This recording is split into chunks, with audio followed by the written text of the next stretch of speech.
அன்பான உறவுகளுக்கு வணக்கம். நீங்கள் பார்த்துக் கொண்டிருப்பது எஸ்டிஎஸ் தமிழ் தொலைக்காட்சி. எஸ்டிஎஸ் தமிழ் தொலைக்காட்சியில் இன்றைய கலைஞர்கள் சங்கமத்தில் சிறப்பு பார்வையாக லண்டனிலிருந்து எங்களோடு இணைந்து கொண்டிருக்கின்றார் சிவகௌரி தவ கணேஷ் அவர்கள். இசை ஆசிரியரும் வர்ணம் கலைக்கூடத்தின் 2வது ஆண்டு விழா பற்றிய ஒரு சிறப்பு பார்வையாக இந்த இன்றைய நேர்காணல் இருக்க போகின்றது. இவரை பற்றிய கலைஞர்கள் சங்கத்தில் இவர் பற்றிய கலை வரலாறு பற்றி இன்னொரு பதிவில் பார்க்க இருக்கின்றோம். உங்களை பற்றிய ஒரு சிறிய அறிமுகம் தாருங்கள். அனைவருக்கும் வணக்கம். கலைஞர் சங்கமத்துக்கு first of all thank you so much.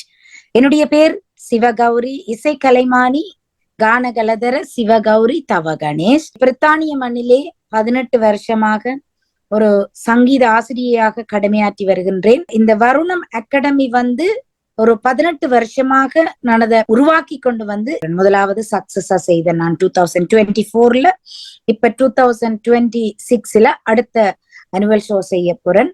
நான் முல்லைத்தீவில் புதுக்குடியிருப்பு மண்ணை சேர்ந்தவள். யாழ் பல்கலைக்கழகத்திலே சமூகவியல் துறையில் சிறப்பு தேர்ச்சி பெற்றவள். சங்கீதத்தை பிரைவேட்டாக படித்து புலம்பெயர்ந்த நாட்டிற்கு வந்த 2007ல இருந்து இப்ப வரைக்கும் எனக்கு கை கொடுத்த ஒரு பாடம். மற்றது என்னுடைய பேஷனும் கூட. 3 வயசுல இருந்தே நான் இசையை கற்று இன்றைக்கு என்னால கணக்க பிள்ளைகளை உருவாக்கி கொண்டு வருகின்ற ஒரு சங்கீத ஆசிரியையாக இருக்கின்றேன். நல்லது. சிறப்பாக உங்களுடைய நடைபெற இருக்கின்ற இந்த வர்ணம் கலைக்கூடத்தின் 2வது ஆண்டு விழா பற்றிய தகவலோடு இன்று மேலதிகமாக நீங்கள் உண்மையிலேயே இந்த பிள்ளைகளை உருவாக்கி சிறப்பாக இவ்வளவு ஒரு கலைப்பணியை செய்கின்றீர்கள். அதை பயிற்றுவிப்பதற்கு அதில் உண்மையிலே ஒன்றிணைந்து அதை செயற்படுத்தி அவர்களுக்கு கற்பிக்கின்ற முறையில் சிறப்பாக இருக்க வேண்டும். அந்த வகையிலே நான் அறியக்கூடியதாக இருக்கின்றது. நீங்கள் சிறப்பாக பிள்ளைகளுக்கு அந்த பயிற்றுவித்து வருகின்றீர்கள். ஆரம்ப காலகட்டங்களிலே இந்த பிள்ளைகளை நீங்கள் இணைத்து பயிற்றுவிக்கும் போது உங்களுக்கு ஏற்பட்ட சிக்கல்கள் என்ன? முற்றும் முழுதாக வருணம் அகாடமின்ற அனுவல் ஷோக்கு பயிற்சி ஃப்ரீயா தான். நவம்பர்ல இருந்து அவர்களுக்கான ஒரு குரூப் உருவாக்கி, வாட்ஸ்அப்பின் ஊடாக குரூப் கோல் உருவாக்கி ஒவ்வொரு சொல்லா படிப்பித்து, உங்களுக்கு தெரியும் புலம்பெயர்ந்த பிள்ளைகளுக்கு தமிழ் மூலம் இசையை கற்பிக்கிறதுன்றது சரியான ஒரு ஸ்ட்ரகிளா இருக்கும். ஆனால் என்னுடைய குழந்தைகளினுடைய அந்த நிகழ்வை நீங்க பார்ப்பீர்களாக இருந்தால் அவர்களுடைய தமிழ் உச்சரிப்பு ஆரம்பத்தை விட இப்ப எவ்வளவு இருக்கும். தமிழை இசையால நான் வளர்த்து கொண்டிருக்கின்றேன். ஆரம்பத்துல ஒரு கஷ்டமா இருக்கும். நானா ஒவ்வொரு குட்டி குட்டி வேர்டுகளா சொல்லி கொடுத்து தான் அவர்களை உருவாக்கி இருக்கிறேன். பிறகு நாங்கள் அதற்குரிய கோல் இன்ஸ்ட்ருமெண்ட்க்குரிய செலவுகளை அந்த பேரண்ட்ஸும் நானும் ஷேர் பண்ணி இருக்கிறோம். இது முற்றுமுழுதான ஒரு லாப நோக்கத்துக்கான ப்ரோக்ராம் இல்ல, ஒரு ஸ்பான்சர் இல்ல. எல்லாமே என்னுடைய பேரண்ட்ஸும். உண்மையில அவர்கள் இல்லாட்டிக்கு நான் இப்படி வந்திருக்க மாட்டேன். அவர்களுடைய சப்போர்ட் அதாலதான் நான் இன்றைக்கு இந்த ப்ரோக்ராம என்ட்ரி ஃப்ரீ, அனுமதி இலவசம். இது ஒரு லாப நோக்கமோ பணத்துக்காக செய்யற ப்ரோக்ராம் இல்ல. அடுத்த ஜெனரேஷனை இசைய விற்க கூடாதுன்ற ஒரு நோக்கத்தினால உருவாக்கப்பட்டதான் இந்த வருணம் கலைக்கூடத்தின் 2வது அனுபவம். உண்மையிலேயே பல இசைக்கலைஞர்கள் கலைக்கல்வியாக கற்றுக்கொண்டிருக்கின்றார்கள். அவர்களுக்குமான செலவுகள் இருக்கின்றது. ஒரு மண்டபத்தை எடுத்து அதை நடத்துவதற்கு என்று சொல்லி எல்லாம் பல விடயங்கள் இருக்கின்றது. ஆனாலும் நீங்கள் இப்படியான ஒரு பொது சேவை ஒரு சிந்தனையோடு கலை வழக்கு நோக்கில் அதை செய்து வருவது என்பது பாராட்டக்குரியது. புலம்பெயர் நாடுகளில் உண்மையிலேயே கலைஞர்கள் கலையை வளர்த்திருப்பதென்றதும் எதிர்கால சந்ததிகள் இங்கே மிக ஒரு சிறப்பான கலைத்துறையில் உங்களை போன்ற கற்றல் ஆசிரியர்கள் இருப்பதனால் அது நடைபெற்று வருகின்றது என்பது நாங்கள் காணக்கூடியதாக இருக்கின்றது. அது எந்த நாடாக இருந்தாலும். அந்த வகையிலே இந்த விழாவுக்கான ஊக்குவிப்பு பற்றிய விடயங்களை நீங்கள் கூறியிருந்தீர்கள். அது மட்டும் இல்லாமலுக்கு இந்த விழா இப்படி ஒன்றை நடத்த வேண்டும் என்ற ஒரு சிந்தனை எப்படி உங்களுக்கு வந்தது? நான் இந்த பிரித்தானிய மண்ணிலே 18 வருஷமாக என்னுடைய பிள்ளைகள் ஒரு நிலைக்கு வரும். ஒரு பிள்ளைகளை கொண்டு அந்த மேடையில் தவள விடக்கூடாது. அந்த பிள்ளைகளை நான் மேடையில் நடக்க விட வேணும் என்றதற்காகத்தான் இவ்வளவு காலம் வெயிட் பண்ணினேன். அதை விட இன்னொரு மேடைகளுக்காக நாங்கள் வெயிட் பண்ற காலம், அவர்கள்ட்ட நாங்கள் போய் எங்களுக்கான சந்தர்ப்பத்தை தாங்கோ. மற்றது நான் ஒரு ப்ரோக்ராம கொண்டு போறேன்னு சொல்லி சொன்னா நான் சும்மா கொண்டு போறதில்ல. பக்கவாத்திய கலைஞர்கள், என்னுடைய பிள்ளைகள் எல்லாரையும் அழைத்து கொண்டு தூர இடங்களுக்கு ப்ரோக்ராமுக்கு கேட்பார்கள் என்ற சொந்த அனுபவத்துல சொல்றேன். போயிருக்கிறேன். அங்க போனா ஒரு கர்நாடக வாய்ப்பாட்டு இசை என்று சொல்லி சொன்னா ஒரு பாட்டு 2 பாட்டோட இறங்கி வர முடியாது. காரணம் அதுக்கு ஆரம்பத்துல பிள்ளையார் சொல்லி போட வேணும், முடிக்க தில்லானாவோ திருப்புகளோ பாட வேணும். ஆனால் அந்த புரோகிராம் நடத்துபவர்கள் எல்லாரையும் நான் சொல்லவில்லை, அதுல பட்ட ஏமாற்றங்கள் வலிகளுக்கு ஊடாக நான் எனக்குரிய வாய்ப்பை நான் என்னுடைய சமூக வலைத்தளத்திலேயோ யூடியூப் சேனலினுடையாகவோ நான் உருவாக்கி கொண்டேன்.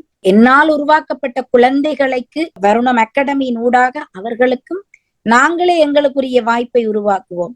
2 பாட்டோட இறங்குங்கோ, 3 பாட்டோட இறங்குங்கோண்டு எங்களை இறக்கின காலமும் உண்டு. அதற்கு ஒரு சவாலாக செய்ததுதான் இந்த வருணம் அகாடமி. எங்களுக்குரிய மேடையை நாங்கள் அமைச்சு கொள்ளுவோம். வருஷத்துல ஒருக்கா, 1.5 வருஷத்துல ஒருக்கா நாங்க செய்து கொள்ளுவோம். எங்களை யாரும் நீங்கள் என்னையோ என்னால் உருவாக்கப்பட்ட பிள்ளைகளையோ என்ன மற்றவர்கள் அப்படி உதாசீனப்படுத்தவோ அதெல்லாம் தேவையில்லை. அதனால இப்படிப்பட்ட சவால்களை சந்திச்சு அதற்கு எதிராக செய்யணும். இன்னும் பலவர் அப்படி உருவாகணும் என்ற எடுத்துக்காட்டுத்தான் வருணம். நீங்கள் கூறுவது சரியான விடயம். தனித்துவமாக நீங்கள் ஒரு மேடையை அமைக்கும் போது உங்களுடைய எண்ணப்படி நீங்கள் நினைத்த விடயங்களை கொண்டு வரக்கூடிய சாத்தியக்கூறுகள் இருக்கின்றது. அதுபோன்று பிற மேடைகளில் அவர்கள் அந்த ஒழுங்கமைத்த நிகழ்ச்சி நிரல்களின்படி அவர்களுக்கான இந்த சிக்கல் ஏற்படுகின்றதும் பல இடங்களில் நாங்கள் பார்க்கக்கூடியதாக இருக்கின்றது. அது உண்மையிலேயே அவருடைய நிகழ்ச்சி ஒழுங்கமைப்பின் மூடாக அவர்களுக்கு ஏற்படுகின்ற சிக்கலாகவும் நாங்கள் பார்க்கக்கூடியதாக இருக்கின்றது. உதாரணத்துக்கு நீங்கள் ஒரு சங்கீத ஆசிரியர்களாக இருக்கின்றீர்கள், நடன ஆசிரியர்கள், இவர்கள் எல்லாம் தனித்துவமாக நீங்கள் கூறுவது போல் வருடம் ஒரு முறை நிச்சயமாக இப்படி ஒரு பெரிய நிகழ்வை செய்வதன் மூலம் அந்த பிள்ளைகளுக்கு தனி அங்கீகாரத்தை வழங்குகின்ற ஒரு தளமாக அமைக்கின்றது. சிறப்பாக உங்களோட பெற்றோர்களும் இணைந்திருக்கின்றார்கள் என்று கூறியிருந்தீர்கள். பெற்றோர்களின் பங்குதான் முக்கியம். இன்றைக்கு பார்க்க போனால் பெரும்பெரும் நாடுகளில் பெற்றோர்கள் பிள்ளைகளை ஊக்குவித்து கற்பிப்பதற்கு உங்களை போன்ற ஆசிரியர்களிடம் கொண்டு விட்டு அதை கற்பிக்கின்றார்கள் என்றால் அவர்களுடைய அர்ப்பணிப்பும் தான் இதில் முக்கியமாக இருக்கின்றது. அந்த வகையிலே இந்த நிகழ்ச்சிக்கான ஏற்பாடுகள் என்று சொல்லி உங்களால் செய்யும் போது உங்களுக்கு ஏற்பட்ட சிக்கல்கள் என்ன? டேட் எடுத்து நான் அக்டோபர்ல, நவம்பர்ல இருந்து நான் ஒழுங்கா நித்திர கொள்றேன் இல்லை. எனக்கு ஒரு பதட்டம் என்னன்னு சொன்னா, ஃபர்ஸ்ட் டைமே வெரி சக்சஸா நான் செய்துட்டேன். அதுக்கு அடுத்த ஸ்டெப்ப நான் செய்ய வேணும். என்ற பிள்ளைகள் அப்படி பாட வேணும். சாங் செலக்ஷனாக இருந்தாலும் கூட எல்லாமே ஒரு டிஃப்ரெண்டா இருக்குது. உதாரணமா சொன்ன போனா சாங் செலக்ஷன் எக்ஸாம்ல பாடுற உருப்படி எல்லாம் முழுமனே கர்நாட்டிக்க கொண்டே நான் ஏத்தே இல்லை மேடையில. எனக்கு பாட்டு செலக்ட் பண்ற டைம்ல அதுவே எனக்கு ஒரு ஸ்ட்ரகிளா தான் இருந்தது. எப்படி செய்த நான் சொன்னா, மக்களுக்கு என்ன பிடிக்கும். உதாரணமாக ஆரம்பத்துல நாங்க தமிழ் தாய் வாழ்த்து, பிறகு வருணம் அகாடமியில எல்லா எம்மதமும் சம்மதமே கணபதியின் சோங்கும் மாதாண்ட சோங்கும் எல்லாம் நான் இதுல சொல்ல விரும்பல. பிறகு கடைசியில எங்களுடைய இசைக்கு முக்கியத்துவம் வகிக்கின்ற கூத்தினுடைய இசையை கூட நான் ஒரு அறிமுகப்படுத்துற மாதிரி அதையும் செய்திருக்கின்றேன். லாக்டவுனுக்கு தேங்க் பண்ணணும். முந்தையண்டா பக்கத்துல இருக்கிற பிள்ளைகள் தான் என்னட்ட நேரம் படிக்கலாம். இப்ப அப்படி இல்லை. ஆன்லைன்ல படிக்கிற ஸ்டூடெண்ட்ஸ் என்னட்ட கூட இருக்கிறேன். போன முறை யூகேல மட்டும்தான் இந்த ஸ்டூடெண்ட்ஸ் இந்த முறை பிரான்ஸ், சுவிஸ், ஜெர்மன் இந்த 3 நாட்டில இருந்தும் என்னுடைய மாணவர்கள் பயிற்றுவிக்கப்பட்டுட்டார்கள், வந்து கொண்டிருக்கிறார்கள், ப்ரோக்ராமுக்கு எல்லாம் வரார்கள். அப்ப எனக்கு அந்த ஆன்லைன்ல தான் நான் ட்ரைனிங் கொடுத்தேன். ஆனா ஃபேஸ் டு ஃபேஸ் ஹாலிடேக்குள்ள 3 days அவையில ஃபேஸ் டு ஃபேஸ் பார்த்தேன். இனி ஃபைனலிஸா நான் ஒரு நாள் இன்ஸ்ட்ருமெண்ட்ஸோட நான் ரிஹர்சல் பார்க்க போறேன். எனக்கு அந்த ஃபேஸ் டு ஃபேஸ் பிள்ளைகளை பார்த்ததுலயே பெரிய ஒரு சந்தோஷம். என் பிள்ளைகள் நல்லா செய்வார்கள் என்ற ஒரு நம்பிக்கை வந்திருக்கு. இந்த நிகழ்விலே உங்களுக்கு பக்கவாத்திய கலைஞர்களாக யாரை இணைத்துக் கொள்ளுகின்றீர்கள்? இந்த ஆனந்த நடேசன் மாஸ்டர் அவர் இருக்கும் வரைக்கும் எனக்கு அவரோட தான் நான் டிராவல் பண்ணினேன். அவர் கோவிட்ல டைம்ல தவறி விட்டார். அது எனக்கு சரியான கஷ்டமா இருந்தா கூட இப்பவும் நான் அவருடைய மாணவர்களோட தான் டிராவல் பண்ணிட்டு இருக்கிறேன்.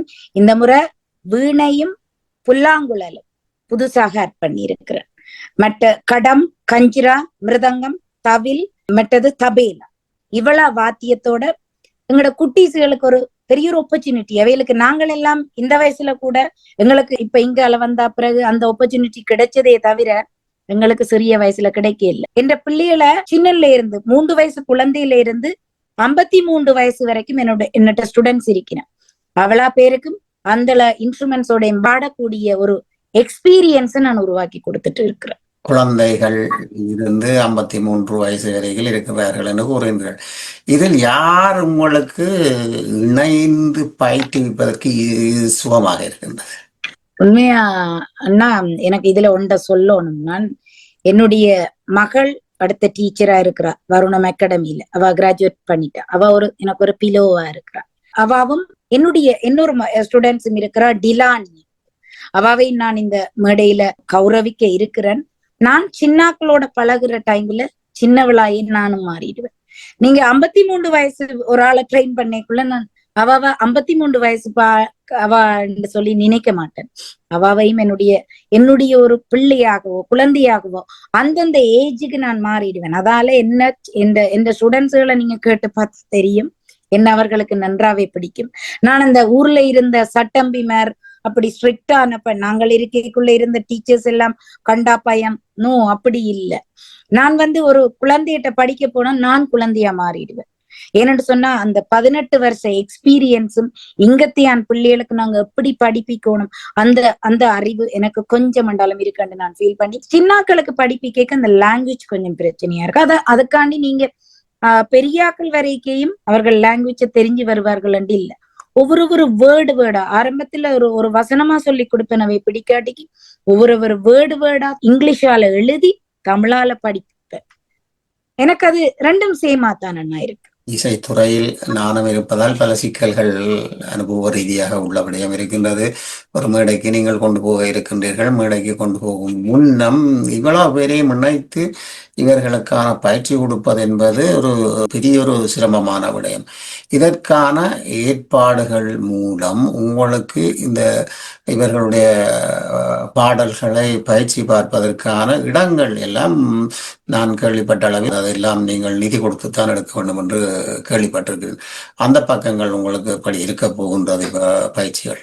போன வருஷம் செய்யக்குள்ள வருணம் அகாடமி என்றா எந்த நம்பிக்கையும் யாருக்கும் இருக்கே இல்லை. அந்த டைம்ல எங்களை நம்பி வந்தாக்களை நாங்கள் கண்டினியூஸா டிராவல் பண்ணுவோம். இதற்கு முதலாக நான் first of all thank you so much என்று சொல்றது, என்ன படிப்பிச்சு நான் ஜெஃப்னாஸ் யூனிவர்சிட்டியில படிச்சு என்ற லெக்சரர், சமூகவியல் துறையில லெக்சரர், அவர் இங்கதான் இருக்கிறார். அவர் போஸ்ட் டாக்டர், ஒரு ரிசர்ச்சரா இருக்கிறார், டாக்டர் ரிச்சர்ட் ஆண்டனி. அவர் தான் இந்த வருணம் அகாடமின்ற ஒரு அட்வைசரா இருக்கிறார். அவர் தான் உண்மையா என்கரேஜ் பண்ணினவர். கௌரி, நாங்கள் மெட்டாக்கள் ஷோவில நீங்க உங்களோட பிள்ளைகளை கொண்டே பார்ட்டிசிபேட் பண்றதை விட உங்களுக்குரிய மேடையை நீங்கள் உருவாக்குங்க, நீங்கள் அதை செய்யுங்க அண்ட் ஒவ்வொரு டைமும் சொல்லி கொண்டிருக்கும் போது எனக்கு ஒரு மனசுக்கு வேதனை. பெரிய ஒரு விழாவை செய்யறேன்னு சொல்லி சொன்னா அண்ணா உங்களோட அனுபவத்தின்படி சரியான பிரச்சனைக்கு உருவாக்க அதுக்குள்ள போய் மாட்டிடுவேன் மாதிரி ஃபீல் பண்ணினா நான் ஃபர்ஸ்ட் டைம் செய்த சக்சஸ்ல அடுத்த டைம் செய்யறதுக்கு எனக்கு அவ்வளவு ஒரு உத்வேகமா இருக்கு. ஆனா நீங்க சொன்ன மாதிரி ஹோலுக்கு அட்வான்ஸ் பே பண்ணணும். அந்த குரூப் இருக்குது, அதுக்கு ஒரு மெசேஜ் போடுவேன், இப்படி நான் சாரி எடுக்க போறேன், எனக்கு ஒரே மாதிரி பிள்ளைகளை கொண்டு வரணும் விருப்பம். என் பேரண்ட்ஸ் அவளை ஹெல்ப் பண்ணினவேன். அப்படி இல்லை, நான் ஏற்கனவே சொல்லி இருக்கிறேன், என் பேரண்ட்ஸ் இல்லாட்டிக்கு நான் எந்த வித ஸ்பான்சர்ஷிப்பும் இல்லை, எல்லாரும் பினான்சியலா நாங்க பெரிய ஆக்களும் இல்லை, நாங்க சரியா கஷ்டப்படுவோம். ஆனா அவர்கள் எனக்கு பேக் போனா இருக்கிறார்கள். இப்பவும் நான் அட்வான்ஸ் பே பண்ணிட்டேன், இன்ஸ்ட்ருமெண்ட்ஸுக்கு பே பண்ணணும், மற்றது ஃபுல் ஹோலுக்கு பே பண்ணணும், அப்படியான விஷயங்கள் இருக்கு. ஆனா நான் பே பண்ணிடுவேன் என்ற நம்பிக்கை என்னுடைய இசையிலும் என்னுடைய பேரண்ட்ஸிலும் நம்பி இருக்கிறேன். கலை வளர்வதற்கு இந்த புலம்பெயர் நாட்டிலே இருக்கின்ற அனைவரும் காரணமாக இருக்கின்றார்கள். அதை வளர்ப்பதற்கு உங்களை போன்ற ஆசிரியர்கள் சிறப்பாக பயணிக்கிறார்கள். அதுவும் தனித்துவமாக இப்படி வர்ணம் கலைக்கூடத்தை உருவாக்கி அதில் 2வது ஆண்டு விழாவை சிறப்பாக கொண்டாடுகின்ற இந்த நேரத்திலே நாங்கள் உரையாடி கொண்டிருக்கிறோம். இதில் பெற்றோர்கள் என்பது மிக சிறப்பான பணியை ஆற்றுகின்றார்கள் என்பது அது எந்த நாட்டிலாக இருந்தாலும் உண்மைக்கு நல்ல விடயம். இந்த வகையிலே நீங்கள் இப்பொழுது பாடகர்களை உருவாக்கி அவர்களுக்கான பாடுவதற்கான நிலைப்பாட்டில் இருக்கின்ற இந்த சூழ்நிலையில் அன்னளவாக எத்தனை பேர் இந்த மேடையை அலங்கரிக்க இருக்கின்றார்கள் உங்களுடைய மாணவர்? வருணம் அகாடமி ஒரு பெரிய பரந்த விஷயத்தை செய்துட்டு இருக்கு. கர்நாடிக் எக்ஸாமுக்கு ப்ரிப்பேர் பண்ணிச படிப்பிக்கும், மற்றது லைட் மியூசிக் செய்யும், சில ஆக்கள் தங்களுடைய நாலேஜை வளர்க்கறதுக்காண்டி வருவார். அதெல்லாம் செப்பரேட்டா போயிட்டு இருக்கு. இந்த அனுவல் ஷோக்கு நான் அனௌன்ஸ் பண்ணி அதுக்கு ஒரு குரூப் உருவாக்கும் போது மோர் தென் 50 டிவைஸ்ல இருந்து எனக்கு பிள்ளைகள் வந்தவை. உங்களுக்கு தெரியும், தமிழாக்களோட ப்ரோக்ராம் செய்யறன்றது நாட் ஈஸி. தமிழ் சமூகத்தோட அவைகளோட. ஏனென்று சொன்னா கடைசி நேரத்துல நிப்பாட்டு பிள்ளைகளை நிப்பாட்டுவேன். அதையும் நான் 5 பிள்ளைகளோட செய்தா கூட நல்ல ப்ரோக்ராம் செய்வேன் என்ற தைரியம் எனக்கும் இசைக்கும் இருக்குது. இப்போது ஒரு 35 மாணவர்கள் இறுக்கமாக கண்டிப்பாக அவர்கள் ட்ரைனிங்குக்கு வந்து நான் மற்றவர்களை ரிமூவ் பண்ணி விட்டேன். அவர்கள் அந்த சில மாணவர்கள் என்னோட ட்ரைனிங் எடுத்துட்டு ப்ரோக்ராமுக்கு வரையில்லைன்னு சொன்னாக்களும் இருக்கிறேன்.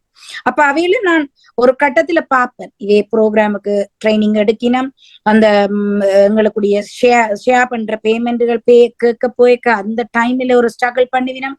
பிறகு கொஞ்சம் பேருக்கு உடம்பு சரியில்லைன்னு சொல்லுவினோம். அவை சில பேர் அம்மம்மாக்கள் அப்பப்பாக்களை சாக வைக்க அந்த விஷயங்களும் சொல்லுவினோம். அதை கூட நான் ஏற்றுக்கொண்டு தான் இருக்கிறேன். இப்போதைக்கு எனக்கு ஒரு 35 ஸ்டூடெண்ட்ஸ் வெரி ஸ்ட்ராங்கா இருக்கு. நீங்கள் இந்த கூறுகின்ற விடயத்தில் ஒரு விடயத்தை இணைத்துக் கொள்ளலாம். என்று சொன்னால், இந்த சிறுவர்களில் மனப்பயம் உள்ளவர்கள், மேடைக்கு ஏறுகின்ற மனப்பயம் உள்ளவர்களும் இருக்கின்றார்கள். நீங்கள் இப்பொழுது கூறிய விடயத்தோடு இணைத்து அதையும் நாங்கள் கவனிக்கக்கூடியதாக இருக்கின்றது. பல மேடைகளை ஒழுங்கமைத்து கொடுத்த ஒரு நிலைப்பாடும் இருக்கின்றது எனக்கு அந்த வகையிலே இருக்கின்றது. இப்பொழுது இங்கே பல ஆசிரியர்கள் வாய்ப்பாட்டை கற்றுக் கொடுக்கின்றார்கள். அதை தகுந்த முறையில் அந்த பிள்ளைகள் ஒரு சிறப்பாக பாடுவதற்கு ஒலிவாங்கியின் முன் அவர்களை உருவாக்கப்படுவதில்லை. சர்வசாதாரணமாக ஒரு 10 பிள்ளைகள் ஒரு மேடையில் இருந்து பாடுகின்றார்கள் என்றால் ஒரு 50-60 பேர் இருக்கின்ற ஒரு மண்டபத்தை ஒலிவாங்கி இல்லாமலே அது கிரகிக்கப்பட வேண்டும். அப்படியான ஒரு சந்தர்ப்பத்தை பழக்குவதாக குறைவாக இருக்கின்றது. அந்த பக்கங்கள் உங்களுடைய மாணவர்களுக்கு நீங்கள் எப்படி அதை எடுத்து வந்திருக்கின்றீர்கள்? நான் என்னுடைய மாணவர்களை என்ன போலேயே உருவாக்கி வைத்திருக்கின்றேன்.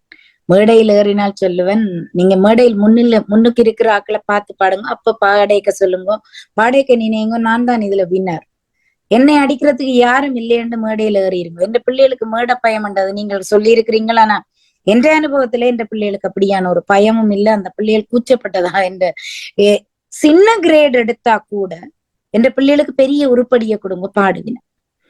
எந்த ப்ரோக்ராம்ல என்ன அட்வான்டேஜ் என்று சொல்லி சொன்னா, இப்ப சில ப்ரோக்ராம்ல 2 பாட்டு தான் பாடியலும் 3 பாட்டு தான் பாடியலும் என்று கொடுப்பார்கள். இல்ல, ஒரு 30 சாங்ஸ் எடுத்திருக்கிறேன், 25 கேட்டகரியில எடுத்திருக்கிறேன். அந்த பாட்டு உங்களோட பிள்ளைகளால நான் கொடுத்த ட்ரைனிங்ல யாரெல்லாம் உங்களோட பிள்ளைகள் பாட முடியுமோ அத்தனை பிள்ளைகளும் அத்தனை பாட்டும் பாடலாம். 2 பாட்டு 3 பாட்டு கண்டு சொல்லி இல்ல. சோ அவர்களுக்கு அந்த எக்ஸாம் எடுத்த எக்ஸ்பீரியன்ஸை விட என்னட்ட வந்த ட்ரைனிங்ல அவர்களுக்கு அவ்வளவு எக்ஸ்பீரியன்ஸ் இருக்கு. இப்போது என்னுடைய குழந்தைகள் லாஸ்ட் வீக் அவர்கள் சரியா கவலைப்படுறார்கள் அந்த குரூப்பை விட்டு லீவ் பண்றது. இந்த நாட்டு பிள்ளைகள் சாட்டர்டே சண்டேன்னா நான் அங்கேயும் நிக்க மாட்டேன். இந்த நவம்பர்ல இருந்து 7:30 to 8:30 அதுக்கு மங்காலையும் போகும். அந்த ட்ரைனிங்ல ஓடி வந்துடுவார்கள். பேரண்ட்ஸ் எல்லாம் வர்றதில்லை. அதுக்குள்ள தனியா ஸ்ட்ரிக்டா ட்ரைனிங் மட்டும் நடக்காது. அவைய தங்களுக்குள்ள கதைப்பினம் சிரிப்பினம். நான் அதுக்குள்ள ஆனா காரியத்துல கண்ணா இருப்பேன். வடிவா பாட்டை மட்டும் படிச்சு. இப்ப நேற்றெல்லாம் ட்ரைனிங் நடந்தது. தாங்களே அதை நடத்தி பெரிய ஸ்டூடெண்ட்ஸ்களும் இருக்கணும், அவைகளும் நடத்தக்கூடிய, நான் அதை இப்ப இருந்து வழியால பார்க்கக்கூடியவளா இருக்கிறேன். இப்பொழுது நீங்கள் கூறிய தகவலை வைத்து பார்க்கும் பொழுது எல்லா பிள்ளைகளையும் எல்லா பாடல்களையும் பாடுகின்ற அந்த ஒரு பக்கத்தை பார்ப்போமாக இருந்தால், இந்த முழு பிள்ளைகளும் ஒரே நேரத்தில் தொடர்ந்து மேடையை அலங்கரிப்பார்களா, அல்லது நீங்கள் அவர்களை புறம்பாக அவர்களுடைய தரத்துக்கு ஏற்ற மாதிரி? சில குட்டி சிரிக்கணும், அவைகளுக்கு ஒரு 6 சாங்ஸ் கொடுத்திருக்கிறேன். அவையின் அம்மாக்கள் சொல்லுவேன், என் பிள்ளை 6 பாட்டு. நான் சொல்லுவேன், இல்ல நான் செய்யறேன். வருணம் அகாடமின்ற ப்ரோக்ராம் ஒரு ஸ்டாண்டர்டா இருக்கணும்னு நினைப்பேன்.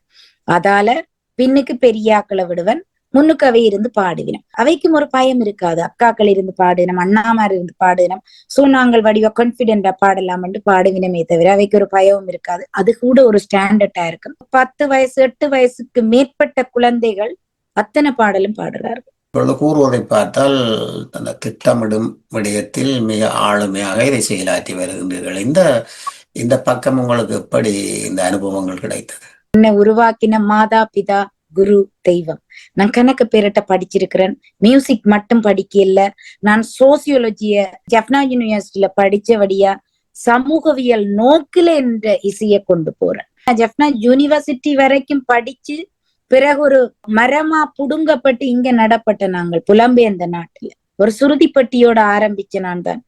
அந்த டைமுகள்ல பட்ட வேதனைகள், ஏமாற்றங்கள், வலிகள், மற்றது சில பேர் எங்களுடைய முதுகு பின்னால இருந்து குத்துற துரோகங்கள் அத்தனைகளுக்கும் வெளிப்பாடுதான் இந்த சிவகௌரி தவ கணேஷ். நான் உண்மையில விமர்சனங்களை கண்டெல்லாம் ஏமாற மாட்டேன். அதோடு எனக்கு எல்லாரும் சொல்லுவார்கள் சோசியல் மீடியாண்டா ஏதோ ஒரு நரகம் என்று சொல்லுவார்கள். ஆனால் உண்மையாக இன்னைக்கு நான் எந்த சோசியல் மீடியாவையும் நான் விட்டு வைக்க இல்லை. டிக்டாக்காக இருந்தாலும் ஆரம்பத்துல டிக்டாக்கு போறதுக்கு சரியா பயந்தேன். ஆனால் எந்த ப்ரொஃபஷனலாக நான் போறேன். ஃபேஸ்புக், இன்ஸ்டாகிராம், மற்றது யூடியூப் சேனல், எனக்கண்டே ஒரு சேனல் இருக்கு, வருணவி ப்ரொடக்ஷன். அதுல எத்தனையோ ப்ராஜெக்ட் இருக்கு. அவ்வளவு ஹார்ட் ஒர்க் பண்ணினான். அவளாம் செய்துட்டு தான் இந்த பிள்ளைகளையும் இவ்வளாத்துக்கு கொண்டு வரணும் என்ற அந்த கான்பிடென்ட் இதுகளுக்குள்ளதான் எனக்கு வந்து. ஆளுமை இருந்தால் மட்டும் போதாது, அதை கொண்டு செல்லுகின்ற திட்டங்களும் இருந்தால் தான் இன்றைய நிலைப்பாட்டில் ஒரு கலைத்துறையில் மட்டுமல்ல எந்த துறையிலும் பயணிப்பதற்கான இடையூறுகள் வருவது வழக்கம். அதையெல்லாம் தாண்டி செல்பவன் தான் சிறப்பாக வரக்கூடிய சாத்தியக்கூறு இருக்கின்றது. இப்பொழுது இந்த நிகழ்ச்சியை பொறுத்தளவில் ஒழுங்கமைப்புகள் எந்த அளவில் இருக்கின்றது? எனக்கு முதலாவது தடவை செய்யும் போது டேட் எடுத்துட்டு ஆக்களை எடுத்தேன். ஆனா இந்த வருஷம் அப்படி இல்லை. என்ன நம்பி வருணம் அகாடமி என்ற ஒரு உருவாக்கத்துக்கு வந்தவர்களை நான் அவர்களுடைய டேட்டை எடுக்கிறது, எனக்கு டேட் எடுக்கிறதே பெரிய விஷயமா இருந்தது. எல்லாருக்கும் இப்போது பிஸி ஷெட்யூல்ல இருக்கிற ஆக்கள் அவ்வளவு டைம் எனக்கு கிடைக்க இல்லை. டேட் எடுத்துட்டேன், ஹோல் புக் பண்ணிட்டேன், அட்வான்ஸ் பே பண்ணிட்டேன். மிச்சம் இப்ப முழு அமௌண்ட்டும் நான் இப்போ ஒரு 1 வீக்ல பே பண்ணணும். இன்ஸ்ட்ருமெண்ட்ஸ் ரெடி பண்ணிட்டேன். நவம்பர்ல இருந்து நான் ட்ரைனிங் ஃபுல்லா கொடுத்துட்டேன். அங்க வர்ற ஆக்களுக்கு என்ட்ரி ஃப்ரீ. ஆனா ஃபுட் மட்டும் என்னொரு கேட்டரிங்க அவையில சேல் பண்ண விட்டுருக்கிறேன். அதுல கூட நான் எந்த லாபமும் இல்லை. மற்ற எல்லாம் நானே ஒருத்தி தான் தனியாளா செய்து கொண்டிருக்கிறேன். செய்வன் என்ற நம்பிக்கை எனக்கு இசை மட்டும் தரும். உங்களுக்கு முக்கியமாகவே இந்த பிள்ளைகளை ஒழுங்குபடுத்தி மேடைக்கு கொண்டு வருவதற்கு இணைப்பாளர்களாக பலரை இணைக்க வேண்டிய ஒரு சூழ்நிலையும் வந்திருக்கும். அந்த பக்கங்கள் எப்படி இணைக்கப்பட்டிருக்கின்றது? என்னுடைய வருணம் அகாடமி ஒரு ஸ்டாண்டர்டா ஒரு ப்ரோக்ராம் நல்ல ஒரு சிகரத்தை தொடணும் என்று சொல்லி சொன்னா உண்ட பொறணுமெண்டா உண்ட இழக்க வேண்டும். உண்மையில் சொல்ல போனா லாஸ்ட் இயர் எனக்கு அவ்வளவு வசதிகள் எனக்கு இருக்கே இல்லை. பினான்சியல் ரீதியா கூட நான் சரியா கஷ்டப்பட்டேன். அத கூட ஸ்ட்ரகிளா தாண்டின எனக்கு இந்த முறை எனக்கு சரியான ஈஸியா இருக்கு. நான் எல்லாம் செய்திருவேன் என்ற ஒரு நம்பிக்கை இருக்குது. இதற்கு காரணம் நான் ஏற்கனவே சொன்ன மாதிரி அட்வைசர் என்ற சேரும் சரியா ஹெல்ப் பண்ணுவார். அவர்கிட்ட தான் ஏதாவது பிரச்சனைன்னு அவர்கிட்ட தான் போவேன். என்னுடைய ஸ்டூடெண்ட்ஸோட நான் அவரும் அந்த குரூப்ல இருப்பார். அவர் பார்த்து கொண்டிருப்பார், இவ என்ன செய்யணும், எப்படி. அவரெல்லாம் அந்த சாங் செலக்ஷன்களுக்கு எல்லாம் சரியா ஹெல்ப் பண்ணுவார். அவர் தான் இந்த முறை பிரதம விருந்தினராக எங்களோட வருணம் அகாடமிக்கு வார. இப்படியான கேள்விகளை நான் கேட்பதற்கும் காரணம், நானும் பல மேடைகளுக்கு ஒழுங்குபடுத்தி கொடுத்திருக்கின்றேன். நீங்கள் கூறியது போலவே ஒரு ஒழுங்குபடுத்தினாளனாக மட்டுமல்லாமலுக்கு அந்தந்த நேரத்தில் அவற்றை கவனித்து அதை சிறப்பாக செய்து கொடுத்த பணிகள், அதனால் உங்களுடைய பக்கங்கள் எப்படி இருக்கின்றது லண்டனில் என்று அறிந்து கொள்வதற்காகவே இதை பற்றி கேட்டிருந்தேன். வர்ணம் கலைக்கூடம் நடத்த இருக்கும் 2வது ஆண்டு பற்றிய விடயங்களை கலந்துரையாடி கொண்டிருக்கின்றோம். இப்பொழுது உங்களுடைய விழா நடைபெற இருக்கின்றது மார்ச் 28. இந்த விதமான ஒழுங்கமைப்புகள் செய்யப்பட்டிருக்கின்றது.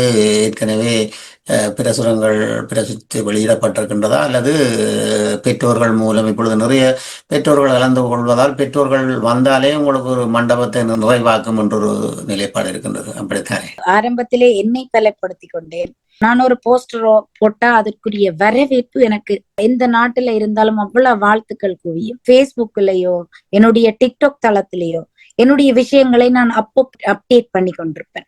அதை விட வருணம் அகாடமிக்கு பேசிக்கா என்னென்ன வேணுமோ அத்தனை விஷயம் இருக்கு. மீடியா இருக்குது, புலக்கன் என்ற மீடியா இருக்கு. அது என்னுடைய ஃபேமிலி கூட ஆரம்பத்தில இருந்து எங்களோட டிராவல் பண்ணினோம். அப்ப அதை நீங்க லைவாயும் பார்க்கலாம். உங்களுடைய ப்ரோக்ராம நீங்க லைவாயும் பார்க்கலாம். வர்ணம் கலைக்கூடத்தின் 2வது ஆண்டு விழா பற்றிய சிறப்பாக பார்த்து கொண்டிருக்கிறோம். இந்த கலைஞர் சங்கமத்தில் நிறைவாக இது பற்றி நீங்கள் அழைப்பு விடுவதாக இருந்தாலோ அல்லது உங்களோட இணைவர்களுக்கு நீங்கள் பகிர்வதாக இருந்தாலோ என்ன பகிர போகிறீர்கள்? நான் ஒரு தனிச்ச ஒரு ஆளாக என்னுடைய பேரண்ட்ஸோட சப்போர்ட்டாக நான் இப்படி நிக்கிறேன். உங்களுக்கு தெரியும், ஒரு ப்ரோக்ராம் செய்யறேன்னு சொன்னா கண்டிப்பா ஒரு ஸ்பான்சர்ஷிப் வேணும். ஆரம்பத்துல நான் அப்படி நினைச்சேன், யாரும் எனக்கு ஸ்பான்சர் பண்ணுவினமோ. அதை நான் கேட்க போகும்போது எனக்கு ஏதோ காசுக்காக வர மாதிரி அப்படி ஒரு ஃபீலிங் இருந்தது. அப்போது நான் இந்த குரூப்ல மெசேஜ் போட்டேன், இயால ஸ்பான்சர் எடுக்கிறது எனக்கு அவ்வளவு இஷ்டம் இல்ல. எந்த பேரண்ட்ஸ் எத்தனையோ பேர் பிசினஸ்காரர் எத்தனையோ பேர் இருக்கிறாங்க, உங்களால ஹெல்ப் பண்ண முடியுமா?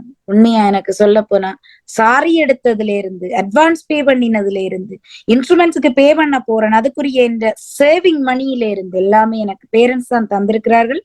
அவர்களுக்கு தான் நான் எப்பவும் நன்றி கடன் பட்டிருக்கிறேன். மேக் பண்றதுக்கு உதவினாக்களுக்கும் எனக்கு நன்றி. இந்த தளங்களினூடாக நானே ப்ரமோட் பண்றேன். மீடியாக்கள்லையும் கிட்ட நெருங்குற போது நான் அதை செய்யறதுக்கு இருக்கிறேன். என்னுடைய அழைப்பிதழை கேட்டு எல்லாரும் வருவினம் வெளியிடத்துல இருந்து. வருணம் அகாடமி என்று சொன்னா அதற்குரிய அந்த பாடல்கள் செலக்ஷன் எல்லாம் டிஃப்ரெண்டா இருக்கிறபடியா மக்கள் அதை விரும்புவார்கள், வருவார்கள், பார்ப்பார்கள். இந்த பிள்ளைகளுக்கு மட்டும் சப்போர்ட்டிவா இருந்தா மட்டும் உண்மையிலேயே சிறப்பாக பல விடயங்களை, உண்மையான ஆதங்கமான விடயங்களையும், இந்த கலைத்துறை பயணங்கள் பற்றிய விடயங்கள், உங்களுடைய கலைத்துறை பற்றிய முழுமையான விடயங்கள் கலைஞர் சங்கமத்தில் நாங்கள் இன்னும் ஒரு முறை உங்களுடைய நிகழ்வுகள் நிறைவான பின் நாங்கள் உரையாடிக் கொள்வோம். அடிக்கப்பட்ட விளம்பர பற்றிய விடயங்களை அனுப்பி வைத்தால் எங்களுடைய இணையதளம் மூலமும் நாங்கள் அதை பதிவிட தயாராக இருக்கின்றோம் என்பதை கூறிக்கொண்டு, இன்றைய கலைஞர் சங்கமத்தில் சிறப்பாக நாங்கள் பார்த்து கொண்டிருப்பது வர்ணம் கலைக்கூடம் நடத்த இருக்கும் 2வது ஆண்டு விழாவின் சிறப்பு பார்வையாக அதன் அதிபர் சிவகௌரி அவர்களோடு உரையாடி கொண்டிருக்கிறோம். நிறைவாக நீங்கள் அழைப்பதாக இருந்தாலும் சரி, அல்லது நன்றி கூறுவதாக இருந்தாலும் இந்த நேரம் உங்களுக்கானது. இதுல எல்லாருக்கும் தனிய போன் சொல்ல இல்ல, எல்லாருக்கும் கொமனா நான் இன்வைட் பண்ணி இருக்கிறேன். ஆனா சிறப்பு விருந்தினர்களாகவும் கௌரவ விருந்தினராகவும் பிரதம விருந்தினராகவும் எல்லாரையும் நான் வடிவா பர்சனலி அழைச்சிருக்கிறேன். அதுல எல்லாரும் சிறப்பிப்பீங்கள் என்று நான் நினைக்கிறேன். அதோட இந்த இடத்துல நான் பாபாலட்சுமி அண்ணாக்கும் ஒரு நன்றி சொல்றேன். எல்லாருக்கும் கணக்க நன்றி சொல்லணும். குறிப்பாக ட்ரஸ்டி என்று கொஞ்சம் பேரை நான் உருவாக்கி வச்சிருக்கிறேன். ஏனென்று சொன்னா ஆரம்பத்துல எனக்கு ஃபர்ஸ்ட் ஷோக்கு அவ்வளவு சப்போர்ட்டிவா இருந்தவை அந்த ப்ரோக்ராம்ல. ஈவன் சர்மா அண்ணா, பிரசாத் ஐயா, என்னுடைய ஃப்ரெண்ட்ஸுகள், அறிவிப்பாளரை குறிப்பா சொல்லணும் சேனாதிராஜா. அவர் சேனா எல்லா இடத்திலையும் அவர் என் ஃப்ரெண்ட். ஆனா எல்லா இடத்திலையும் ஒரு அறிவிப்பாளராக இருந்தாலும் கூட என்னுடைய ப்ரோக்ராம்ல அறிவிப்பாளராக நான் அழைத்த போது உண்மையா அவர் ஒரு சரியான பிஸி ஷெடியூல். எல்லாரும் தான் அது மாதிரி. குறிப்பாக பாபாலட்சுமி அண்ணாவை சொல்றேன். பாபாலட்சுமி அண்ணா காசுக்காண்டி என்னோட பணி இதன்றில் அவர் என்னுடைய ஒரு உடன்பிரவாத அண்ணாண்டு சொல்லுவன். அவருக்கும் இந்த உறவுகள் மற்றது என்ன விமர்சிப்பவர்களாக இருந்தாலும் சரி என்னுடைய ப்ரோக்ராமுக்கு சப்போர்ட் பண்ணுமாறு நான் கேட்டுக்கொள்கிறேன். Thank you so much. நல்லது. சிறப்பு இன்றைய கலைஞர் சங்கமத்தில் ஒரு சிறப்பு பார்வையாக நாங்கள் பார்த்தது வர்ணம் கலைக்கூடத்தின் 2வது ஆண்டு விழா நடைபெற இருக்கின்றது. வருகின்ற 28/3 நான் ஷார்ப்பா யார் வந்தார்களோ வரையிலையோ 3:30க்கு என்னுடைய ப்ரோக்ராமை ஆரம்பிப்பேன். 10 முடிச்சிருவேன். நீங்க என்ஜாய் பண்ணுவீங்கன்னு நான் நினைக்கிறேன். Thank you so much. சிறப்பாக நடைபெற இருக்கும் நிகழ்ச்சி வர்ணம் கலைக்கூடம் நடத்தும் 2வது ஆண்டு விழா. சிறப்பாக எங்களுடைய இளம் சிறார்கள் கலந்து கொள்கின்ற ஒரு கற்றுக்கொண்ட விடயத்தை மேடையில் உங்களுக்கு முன் சமர்ப்பிக்கின்றது. இது போன்ற கலைத்துறை உள்ள ஆசிரியர்களையும் கலைஞர்களையும் நீங்கள் ஊக்குவிப்பதன் மூலம் பிள்ளைகளின் வளர்ச்சியும் பிள்ளைகளின் எதிர்கால கலை பயணமும் சிறப்பாக இருக்கும் என்பதுதான் முக்கியமான விடயம். அந்த வகையிலே வர்ணம் கலைக்கூடம் நடத்தும் இந்த 2வது ஆண்டு விழா 28/3 மணிக்கு எல்லாம் நிகழ்வுகளும் ஆரம்பமாக இருக்கின்றது என்பது அறிந்திருக்கின்றீர்கள். சிவகாரி அவர்கள் அதை உறுதிப்படுத்தி கூறியிருக்கின்றார் அதன் இயக்குனர். நல்லது. நீங்கள் இதுவரை பார்த்தது எஸ்டிஎஸ் தமிழ் ஊடாக கலைஞர்கள் சங்கமம் சிறப்பு பார்வையில் கலந்து சிறப்பித்த சிவகௌரி தேவகணேசன் அவர்களுக்கு நன்றியுடன் நிகழ்வை நிறைவு செய்வோம். Thank you so much.